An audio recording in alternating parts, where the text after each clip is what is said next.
Imagine a tall, faceless figure in a black suit, with unnaturally long limbs lurking in the woods. For most of us, this is the stuff of internet campfire stories, a fictional character known as the Slender Man. But in 2014, in the quiet town of Waukesha, Wisconsin, this digital ghost stepped out of the screen and into the real world with horrifying consequences. This is the true story of how a fictional monster drove two young girls to commit an unimaginable act. Our story begins with two 12-year-old friends, Anissa Wire and Morgan Geyser. Like many kids their age, they were deeply immersed in the world of the internet. They discovered Slender Man on the creepypasta website, a popular hub for user-generated horror stories. But for Anissa and Morgan, Slender Man wasn't just a story. He became an obsession. They spent countless hours reading his lore, convinced he was real. They believed he lived in a mansion in a nearby national forest, and that he could communicate with them, even control their thoughts. More chillingly, they believed he demanded a sacrifice to prove their loyalty. If they didn't comply, he would harm their families.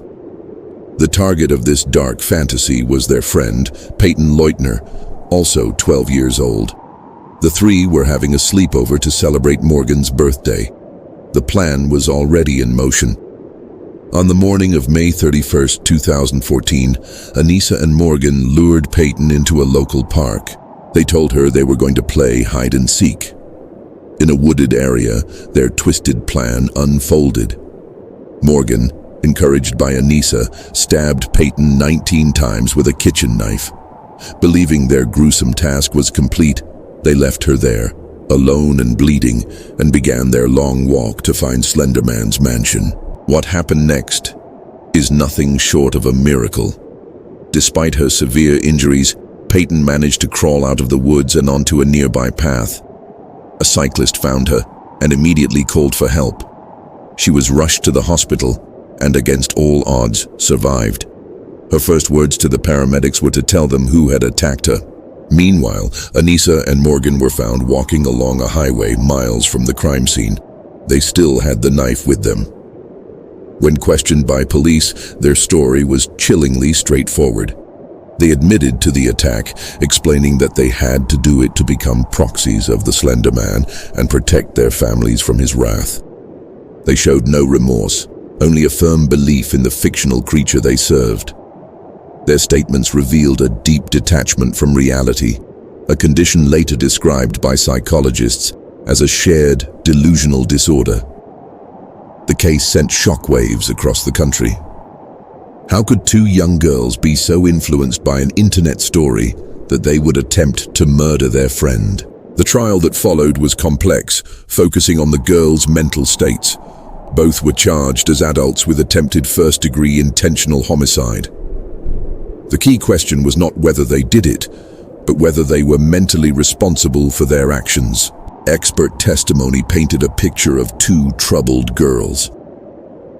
Morgan Geyser was diagnosed with early-onset schizophrenia, a severe mental illness that caused her to have delusions and hear voices. She genuinely believed Slender Man was real and that he was communicating with her. Anissa Wire was diagnosed with a delusional disorder, influenced by her friendship with Morgan.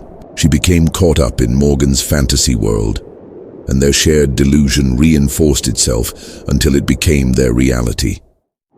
Ultimately, the jury found both girls not criminally responsible by reason of mental disease or defect. Instead of prison, they were committed to state mental health institutions. Anissa Wire was sentenced to 25 years in a mental hospital, and Morgan Geyser was sentenced to the maximum of 40 years.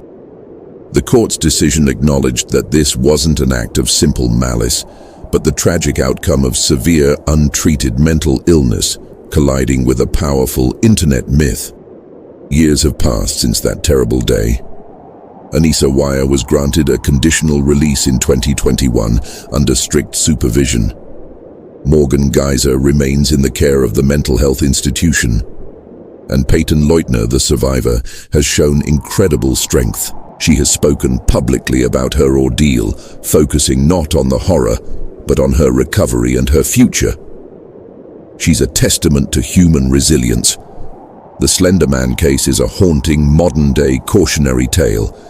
It forces us to look at the blurred lines between the digital world and the real world, especially for young, impressionable minds. But more importantly, it's a stark reminder of the critical need for mental health awareness. It shows how easily people, especially children, can fall through the cracks if their struggles go unnoticed. If you or someone you know is struggling with their mental health, please know that help is available and you are not alone. There are resources and people who want to support you. This story isn't just about a monster from the internet. It's about the real-life consequences when fantasy and illness are left unchecked. It's a tragedy that changed 3 families forever and forced a whole community to confront the darkness that can hide in plain sight. Thanks for watching, and if you found this story compelling, please consider liking and subscribing for more true stories that make you think. See you next time.